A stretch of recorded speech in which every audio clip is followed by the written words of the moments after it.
Right folks, this is a slightly different conversational experience from normal. This might be something you can listen along as a podcast, or you can join me on my walk through the woods in the northeast of Scotland. I thought I would cover a bit about what Copilot is, what is Copilot Studio, all the different AI stuff that's appearing. So if this is the first time you've watched one of my videos, normally I like to cover use cases and demonstrate how to build stuff. But today I thought I would try and go through some of the basics about what is Copilot, what is Copilot Studio, why use AI. So this is very useful for those that are new to these capabilities, maybe even a business decision maker who's trying to understand what all this tech is about and why you should get involved. So, it is a very rainy day. I might regret doing this, but we'll give it a go. Hopefully everyone can hear me and my microphone is working. It's incredibly windy, so I've got my little muffler on. Hopefully that's working too. But as you can see, I am Copilot obsessed. I, in fact, love Microsoft Copilot. Albeit when I got the jacket, I don't think it was called Microsoft Copilot back then. You'll see the new logo on my hat, that's Copilot Studio. The one on my jacket is Copilot. The one on my layer is Copilot Studio, the old logo as of about a week ago. And much to my son's disgust, I've got a t-shirt underneath, again, with the Microsoft 365 Copilot logo. So yeah, there are lots of Copilots, and Copilot is being described or marketed as the UI for AI, certainly in the Microsoft ecosphere. If you're using AI, you're most likely going to be accessing it through a Copilot. And as a user myself, I use Copilot for personal use. I have access to the personal Copilot version, free of course. I've got a Hotmail account. I can log in to Copilot in the browser. I can log in on an app on my mobile phone. I can use it via WhatsApp. And you'll be surprised to hear, or maybe not surprised to hear, that under the bonnet of Copilot is actually ChatGPT. So when you compare ChatGPT to the likes of Copilot, or maybe you're thinking about Copilot's not as good as GPT, or I prefer Anthropic as in Claude, or I prefer using Grok. Well, Grok and ChatGPT and Claude and Google Gemini, they're all language models, whereas Copilot is actually a layer on top of a language model, currently ChatGPT. And so ChatGPT is that engine to Copilot. It's driving the answers or the summarization of the answers that you get back. But actually what Copilot is doing is a lot more than you probably realize. It's going away and finding relevant information. So it's called grounding. So when you speak to an agent, or maybe we should start from speaking to a language model. Language models are trained on data, and they have that general knowledge. So out of the box, you can go to ChatGPT, and certainly a year or so back, it would be based on training data up until 2023. Whereas Copilot can search the web, and it can find answers for you, and it can summarize and it can reference them.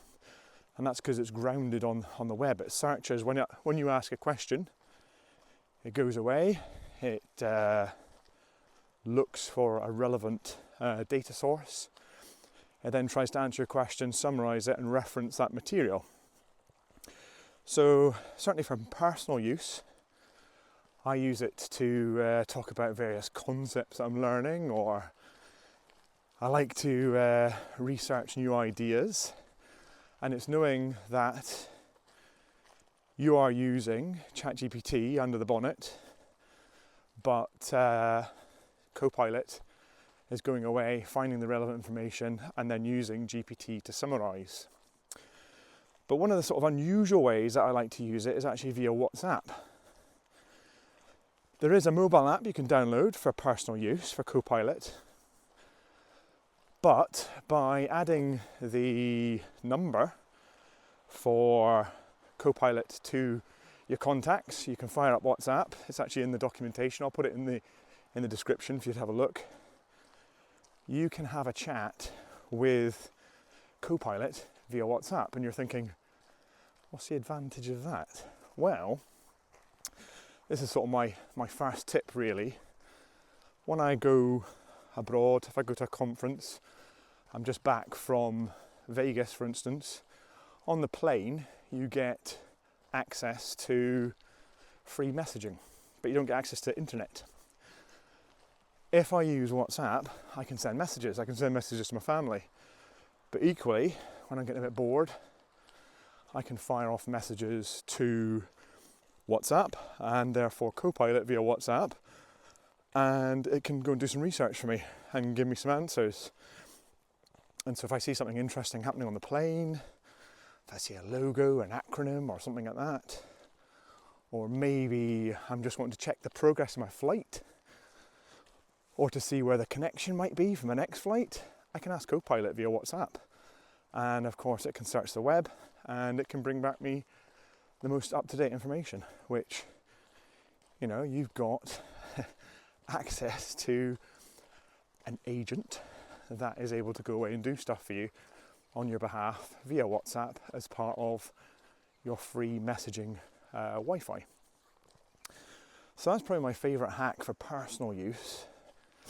I do use Microsoft 365 Personal for discussing my health. Also, I've got my heart issue. I'm slowly getting into the cadence of walking through this woods. And it's remembering that the data that comes back is being referenced. You get to check the sources of information, and knowing that AI is not always perfect. You know, don't take it at face value. Always do your own research. But in terms of accelerating answers to your questions, that's where this AI is really making advances for everyone right now. So there's the personal use. That's Microsoft 365 Copilot. There is a personal version. You can pay, I believe, for a premium version as part of the option for personal Microsoft 365. It's not something I do myself. I use the free version. That's enough for me. But then if we go across into the sort of enterprise environment, off to work, and you've probably seen Copilot in Teams, for instance. Or if you go to copilot.microsoft.com, that takes you into either the full fat version of Microsoft 365 Copilot, which is this logo, or the one on my t-shirt. Or you might get access to Copilot Chat. Now, Copilot Chat is again the free version, enterprise level. It's going through Purview. Your organisation can sort of monitor and control the use of these agents and the data that you process, the files you upload, etc. But it stays within Microsoft. It doesn't go anywhere else. If you jump across onto the likes of Claude or onto GPT and upload a work file, that file has left your security boundary. It's off to another platform. It's off to their terms and conditions. Whereas if you're already invested in Microsoft 365, your data is obviously staying in that safety net, in that circle, the circle of trust, as they say. So the free version, you'll often see tabs at the top of Microsoft 365 Copilot, which lets you toggle between work and web. That's grounding. So remember, your Copilot uses a language model to summarize, but at the same time it's searching for information. So it can either use its general knowledge or it can be grounded on information. So if you're in the web version, which I believe is only available in the free, the Copilot Chat in enterprise situations, you can upload files and your agent can access those files and do OCR and even images and extract content from images. But if you've got the full version, then you've got access to the enterprise grounding, the graph grounding, and with graph you can then access the likes of your messages, your emails, your calendar, stuff like that. So you can ask questions. Tell me if I've got any high priority emails that I've not read in the last week. And remember, when you're asking questions to the agent, to Copilot, you need to set that context. It's not like Googling. It's not like putting in a couple of words. The agent doesn't know necessarily what you're talking about, doesn't know how many weeks worth of data you want, how you want it presented back. Do you want it in a table? Do you want it bullet marked? You set that context when you ask. And this is how you have that conversational experience with Microsoft 365 Copilot, grounded on web or grounded on your work data. And when we go outside of that basic chat experience of being to ask questions to Copilot, you might have a scenario where actually you're doing the same thing again and again. You quite often have a report that comes in and you want to go and look for specific information in that report. Or maybe you've got a folder of files related to a project and you want to be able to ask questions about those files. This is when we start to think about having an agent. So rather than a sort of single use or just a conversational now, one and again, back and forth, you're asking questions. Maybe you've got something that's quite routine, or you want your agent to always be grounded on the same folder path, because that's where you put all the files for, like say, a project, or maybe IT policies or HR policies, etc. And so your first opportunity there for building an agent is within Microsoft 365 Copilot. You can build what are called declarative or declarative, depending on where you're from, agents. And they're all built from Microsoft 365. You'll see on the left-hand side, I've got no screenshots, I'm afraid, I'm just talking. So when you're next to Microsoft 365, you will see a button that says create an agent. And it comes up with a lovely logo, probably that logo. It probably should be that logo in time, but you're using Copilot Studio Light. So not Copilot Studio, which is a Power Platform space, something that I work in predominantly, but what's now being called Copilot Studio Light. And Copilot Studio Light is primarily there to allow you to build agents that are grounded on specific data, those folders, those files, routine scenarios. That agent is now able to follow that same pattern, and you can either mention that agent and ask it questions, or you can start a new conversation with that agent anytime, and away you go. You start a new conversation with that agent and ask it questions about your policies, your procedures, your projects, etc., that the agent is grounded on. So if you've got the Microsoft 365 free version, which is Copilot Chat in Enterprise, then if you want to use those declarative agents and you've not paid the $30 a month license, then you can go pay as you go. So your organization can allow you to use some of those agents, but pay as you go. If obviously your company's invested in Microsoft 365 licenses, the $30 off the shelf license, then they can use those declarative agents. And their primary purpose is retrieving. So you have the concept of retrieving information. That's what declarative are for. So quite basic, but they have a purpose. This is the sort of starting point for most organizations. And then the stuff that I generally do videos about and show you how to build stuff, because that's the bit that I really enjoy, is sort of showcasing building agents. Oh, a bit of a raindrop there. Yeah, I love showcasing how to build agents, but in Copilot Studio.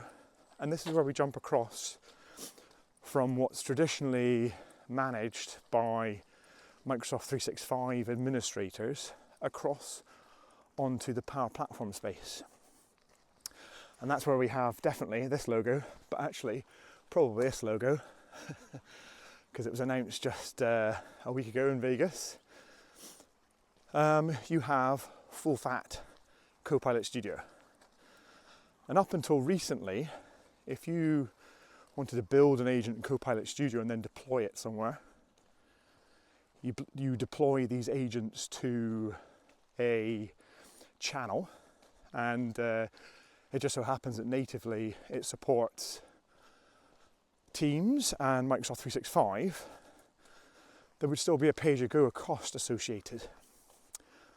And so that was quite a blocker, really, because organizations obviously invested in Microsoft 365 Copilot licenses, but then they're discovering we've got an additional cost associated. But since the 1st September, the exciting thing is that if your users are licensed for Microsoft 365 Copilot, then you can build agents that can not only retrieve information, but also carry out tasks. And that's the sort of next level. You want agents that can go and do stuff for you. This is where we have the agentic capabilities. You give an agent some tools, like send an email, create a draft email if you're not confident about it actually creating the exact content you're looking for, but you'd like a draft to at least get you going. Create a task in Planner. These are all actions within the Power Platform. We have our connectors. We've got a connector for Outlook, a connector for Teams, a connector for Planner. If there's not a connector, you can build a connector as a custom connector. So you can literally bring in any API and start having a conversation with it, and that's the magic of Copilot Studio. So this is all built in the Power Platform. In the Power Platform we have a concept of environments. That's like a container. You start with an organization, which is called a tenant. Then you have environments, which is like your departments or your projects. It's almost like folders in effect, but this is your security boundary for your agents, for your data, so that you can have a development environment and a test environment and a production environment. And that way you keep your sort of boundaries clear from the developers, from the testers, from those using it in production. Of course, in production, users don't need access to it other than to use it on a channel, which is going to be Teams or Microsoft 365. And then once it's deployed with these knowledge sources or with your tools, if you've got a Microsoft 365 license, again, you can mention it, or you can talk to it directly. And the message consumption is 0. And if you don't believe me, I can't show you now because I'm in the woods and just climbed a big hill. So I have some excuse for being a bit tired at this point, other than a dodgy ticker and it being sub 10 degrees Celsius and raining a bit. But if you've got that agent deployed, you've got that license, then you can use it. And again, in the description, I'll leave the table that I often refer people to, because it helps you understand those costs. There is an exception, autonomous agents. I'm not touched yet. We've kind of talked about retrieval, which you can have as declarative over in Copilot Studio Light, or we've talked about retrieval and task-based, which you can build in Copilot Studio. You can also build autonomous. And so for those that have done stuff in Power Automate, obviously that's my favourite space, or it was. I quite like Copilot Studio these days. I've got about 180 videos as well on Power Automate, so make sure you check out my channel and maybe even let me know what your favourite video is as well. That would mean a lot to me. So autonomous is based on using flows to trigger an agent. And so you think traditionally you speak to an agent or chat to an agent, you type, this is me typing with my fingers, you type to an agent in Copilot Studio, you ask it questions, it's grounded, it can go and carry out tasks, etc. But what if you wanted it to monitor a shared mailbox? So every time an email comes into a mailbox, say it's shared mailbox, it's your complaints mailbox, you might copy the content of that email, send it to an agent that has instructions telling it how to deal with complaints. You might give it documentation based on your policies and procedures and what you do if someone complains. You might give it a tool to create a draft email. You might give it access to a SharePoint list or a Dataverse to go and record that complaint and add a status, in progress. So you've got a record of that incoming complaint. But then you use your agent to analyze the content of that email, to create a record for that complaint, but then also draft an email. Or maybe send an approval to your complaints team to say, right, we've received this complaint, this is how I'm going to reply, are you happy for me to proceed? Yes or no? And if you say yes, the email gets sent. If you say no, a draft is created and you go in and you edit the draft and then you send it off. So that's an example of autonomous. And the magic, I spoke about language models. Copilot Studio, the main magic in Copilot Studio is what we call the generative orchestration. And that's using a language model, that's using, fingers crossed, GPT-4.1, certainly when I had a look. And GPT-4.1 is ultimately there to understand what the user has asked. It looks at instructions that you've given it, so you can tell it how to proceed. You might have step-by-step instructions. You might be a bit more loose as to what it should and shouldn't do. When you trigger your flow based on an email arriving in a mailbox, you send the content of that particular email to your agent. Your agent looks at the instructions. The language model, which is the generative orchestration, will look at its knowledge, or look at its tools. It will look at the content of that email and it will reason over the whole thing, and then it will decide what to do next. And if you've said send it for approval, it will send it for approval. If you say create a draft in the instructions, it will do that. If you've got a decision point in your instructions, if it's a straightforward compliment and you just want to acknowledge them, you could say, look, just send an email, say thanks very much, and record it in my log, in my list or my Dataverse table, and mark it as complete. And that's it, it's done. Cool, it's definitely chilly and dark. So that's an example of autonomous, and I see this in some of the large organisations currently going down this path. And we've kind of covered the basics of agents, the personal Copilot, which I use on WhatsApp, and we've talked about how you can have the enterprise Copilot and you can be grounded on web data or grounded on your organization data, like your files that you have access to and your email, etc. It only ever surfaces the information that you have access to. So the web, of course, you have access to it all. Your work data, it's all based on your login. So if you don't have access to a SharePoint site, you can't ask questions about that SharePoint site. And we're seeing examples now of agents that are popping up in different places. So not only just Microsoft 365 Copilot, but in SharePoint, you'll be able to deploy custom ones into Word, into Outlook. And so as we become more experienced on how to use this technology, we can build these custom agents to do custom things, custom outcomes. You know, we give them instructions and they'll do things either autonomously based on when something happens, or based on us having a conversation with them.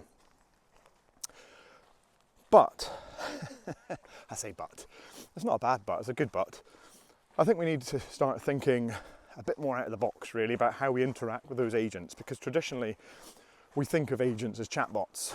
You know, originally Copilot Studio was Power Virtual Agents, and everyone goes, oh, it's just Power Virtual Agents rebranded. Well, I told you that the magic really is in the generative orchestration, the use of a language model to look at the user's request and then look at the instructions, look at the tools, look at the knowledge, and piece together a custom outcome for that particular conversation. But it is based on sending some text.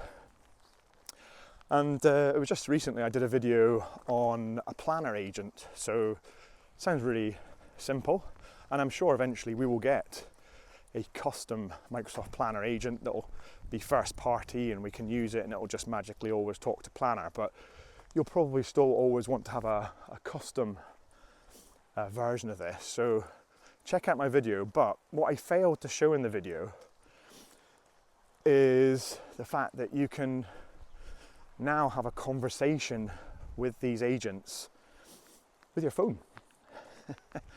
Not by typing, but by chatting.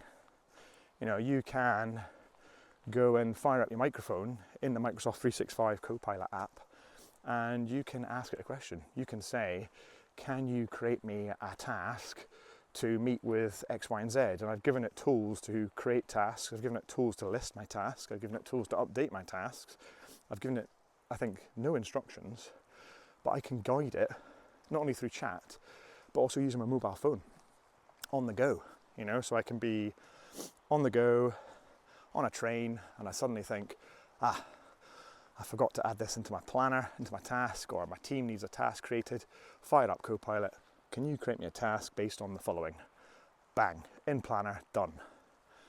And of course, if I wanted to send an email, and I add in that capability, I could say, and can you also email Brian, Sheila, whoever, to let them know that I've added a new task. Or you could have a flow that triggers when a new task is created, and you use the other parts of the platform that we're very familiar with.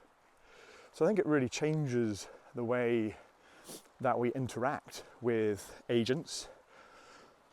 And some of the exciting features that are coming to agents, this is where I'm going to get a bit more technical, but I'll try and keep it high level because I get quite excited about this tech. And I was, of course, through in Vegas talking about some of the new features. And I'll tell you something I've not touched on yet, I'll talk about that first, is so far I've been talking about agents, but there's also the concept of prompts and language models again. And those language models have different capabilities. And when I talk about different capabilities, I'll talk about multimodal capabilities. What does that mean, Damien? Multimodal. So again, you're thinking that AI is just all about text, but actually it can look at images, it can look at documents, and that means that you can create automations based on, say, invoices. Or we recently did a demonstration involving damp and mold, where we wrote a prompt. Again, if you think about when you use ChatGPT, if you're using it, don't use it for enterprise data, but if you're using it for yourself and you think about you're writing a prompt, you can repeat those prompts in the Power Platform. So you can choose your language model, you can choose your capabilities in terms of, does it just deal with text, does it deal with images, does it deal with documents, even does it work with Python in Code Interpreter. Again, if you check out my channel, I've got demos of these things and it can work with Excel files, and it's far more accurate than just asking a language model to look at data for trends. If you ask the language model to use Python to look for trends, it can use code, write code, and get consistent answers back. But where I was going with this was, prompts are not only sort of text-based, but are image, document-based. And our sample that we built recently internal was based on damp and mould, and I've heard of councils using it for like potholes, for instance, where they create an agent. Again, it's got instructions, it's got tools, etc., knowledge, but it's got a prompt, and you send that image off to the prompt. The prompt is very specific, saying, analyze this image, look for examples of serious mould on walls, or estimate the size of this pothole and the sort of consequence of not repairing it urgently, give it a priority rating for fixing as a high, low, a high, medium, low, and a high would look like this, a medium would look like that, and a low would look like this.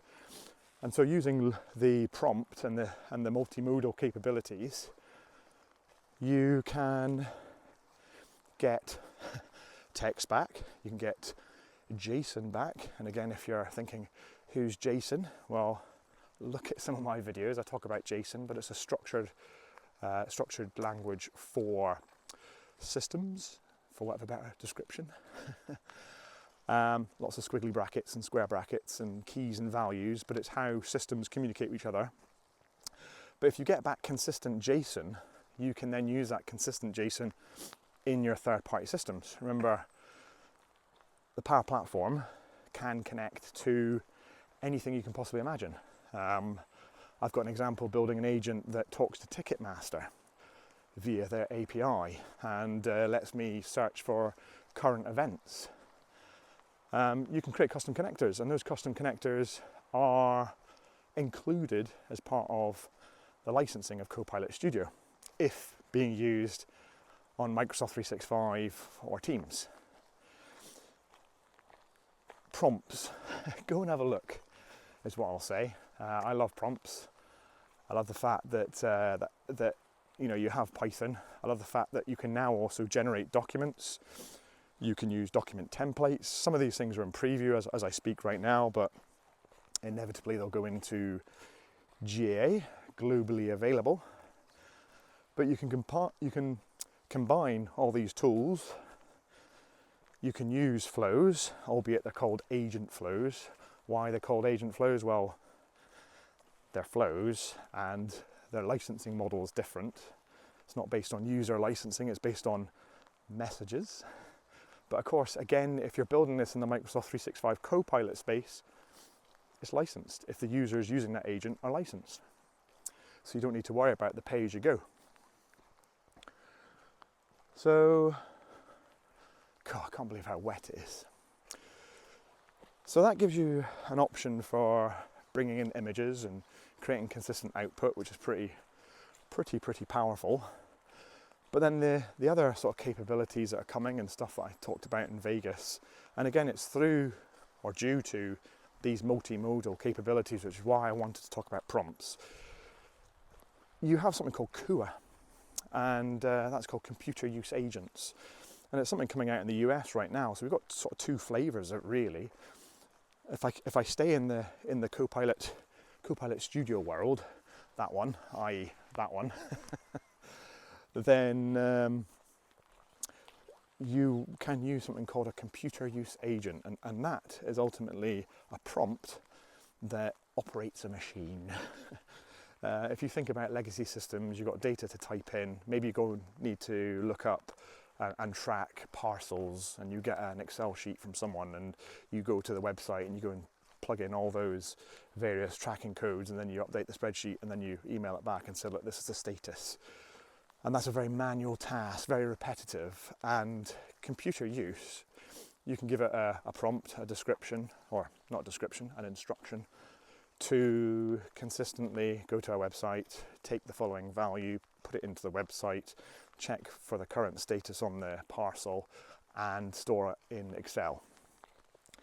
And that enables you to use multimodal capabilities within Copilot Studio to carry out a task. So computer use, very new, not something that's currently in GA, it's in preview, but I mentioned it was in two places. The second place is actually over on that place, Microsoft 365 Copilot. and only in US at the moment, I believe, but of course it's going to come everywhere at some point. And the idea here is that you will be able to ask your Copilot experience to go and do some research, but actually you've got access to a private portal somewhere, and that needs a login. And of course, if you asked it to search that particular private site, it's going to go, well, can't access that data. But what you'll be able to do soon is you'll be able to say to it, right, can you go and access, as part of your prompt in Microsoft 365 Copilot, I want you to go and do some research on, I don't know, heart disease. And you're a member of some heart disease association and they've got some documents behind the paywall. And you give it that link and it gets to that link and it goes, I can't access it, but if you take over the screen right now and log in, I can log in, or the user logs in, then you hand it back over to the computer use agent, remember in Microsoft 365 Copilot, and it will start browsing that site. So it's all within a container, it's all sort of safe and secure, but you've enabled it to access that data by sort of, it hands over control, you log in, you hand it back, it can then access that data, but then it can do some research on your behalf. And previously you'd have had to download the PDFs or the copy web pages and then upload it and ask questions about it, but soon it will be able to do these things on your behalf, which I think is absolutely crazy. So that's computer use examples both in Microsoft 365 Copilot, but also in Copilot Studio as part of your agents, doing repetitive tasks on legacy systems or systems behind paywall that have no APIs. And then other cool stuff that's coming into Copilot Studio, which is what I get excited about ultimately, because I'm from the Power Platform space. We've got MCP. Again, I've spoken about it in previous videos, but that's the Model Context Protocol. And that enables you to bring in different API endpoints en masse, pre-described. It's been described as USB for APIs, but ultimately it allows you to bring in say like the Dataverse MCP server, which has lots of different endpoints like create a record, delete a record, update a record, get schema of table, and your agent is therefore able to use these tools to carry out all sorts of tasks. And the way I think about it is you're ultimately enabling your agent to talk to you, whether that's text or voice on the go on a mobile phone. MCP is really enabling that at scale now, and it's not just a Microsoft feature, it's also a feature that is appearing across other platforms, which is why Microsoft have adopted it. So have a look at MCP, Model Context Protocol, and definitely caught my breath now. I'm coming back downhill, which is a lot easier. And then the other sort of capability, which is quite exciting, I suspect we'll find out more about in the next couple of weeks, and then I'll do a video on it, but A2A, this is where agents will ultimately be able to speak to other agents, because at the moment we're very much building single-use agents, and it'll be fantastic if they'll be able to talk to each other. You know, you build an expert agent that can produce documents. The recent demo I did in Vegas was an agent that could produce a letter for HR for when a new member of staff was about to start a job, and you said, right, Damien's starting a new job. In fact, we use Bill Gates. Bill Gates is starting a new job on the 5th of November. His role is IT support assistant, and a letter is produced, and that letter goes into SharePoint automatically, and it's using a template, and that's using multi-agent orchestration. So we have an example of an agent that specializes in creating documents, and we add it to an existing agent in Copilot Studio, and when we ask the agent to create the document, it goes away and it speaks to that specialized agent. And what's the purpose of having these sort of specialized agents? Well, there's a couple of reasons really that I can think of off the top of my head. One being that it enables you to sort of push the development and ownership of that agent to a particular team. So if you have a team that's dedicated to the documentation or the templates, they can own that agent, and then you might have a team that's responsible for the overall HR agent. they can bring in that HR document agent, and the other team manages the capabilities of the document agent, and then the main team own the overarching top level agent. But the other thing is really to create grounding and knowledge and capability specialties. If you think about colleagues, you go to a specific colleague who's an expert in something. Well, we're going to create agents that are experts in particular areas, and by having these experts, then you know you're going to get the answer, hopefully, or at least they'll claim they know the answer.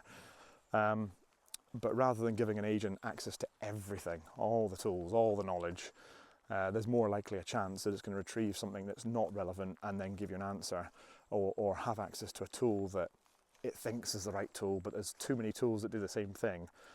So we're creating these specialties, these agents that other agents can talk to. And where I was going with all of this was, of course, agent to agent. Agent to agent, again, is something that is not necessarily something that Microsoft have come up with. And I wish I could show you this view. Normally, this view goes for miles and miles. Maybe I'll have to come back here on a day that is not so wet. But I am definitely on a hill, surrounded by trees. And what I was talking about was agent to agent. So agent to agent is a protocol that enables other agents to talk to other agents, but not necessarily on Microsoft.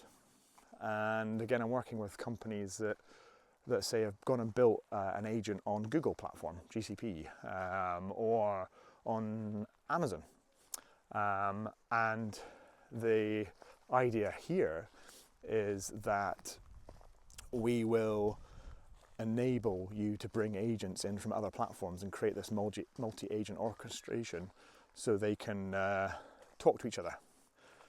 And that way you can have those particular skills or knowledge bases in the platform of your choice, but you can have Copilot Studio orchestrating all of those different agents talking to the correct one. So when you ask a question, you'll be able to get the right agent. I've got some people out for a cycle and a run. I'm impressed.